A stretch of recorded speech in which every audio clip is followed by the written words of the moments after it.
خوش اومدین به روز دوم چالش 4 جون. آقا حالتون چطوره؟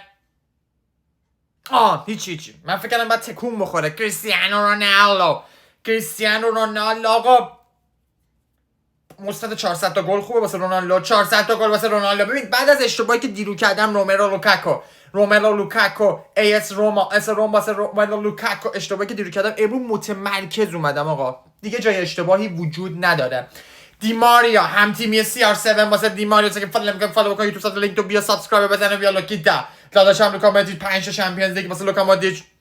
ژابی آلونسو کسی که دیروز اشتباه کردیم واسه رئال سوسییداد واسه ژابی آلونسو سنسیشنال. خب ایشون هم بودن همون تیم ولی مثبت 32 واسه آنتوان گریزمان. راکیتیچ سویا واسه راکیتیچ خوبه همه چی متمرکز خوبه. واینالدون شماره 5 واینالدون. زلاتان ابراهیموویچ 3 تا.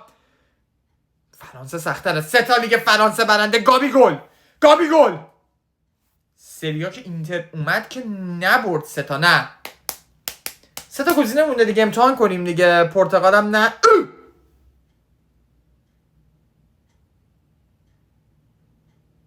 حالا شما تو کامنت ها بهم بگید گابی گل کجا هم تیمی بوده با نیمار جونیور. لوئیس سوارز نیست. هیچ کدوم اینا نیست. لوئیس سوارز آقا نه پرتغال بوده نه سری آ رو دیگه. بعدیه دیگه معلومه دیگه. ادن هازارد. میتونیم این دونه دونه امتحان کنیم تا موقعی که زایشیم. جیدن سانچو.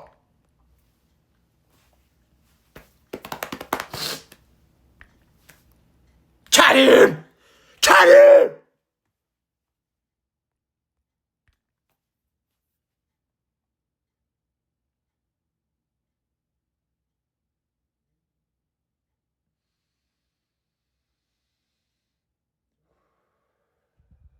با دوستاتون به اشتراک بذارید. فردا برمیگردم.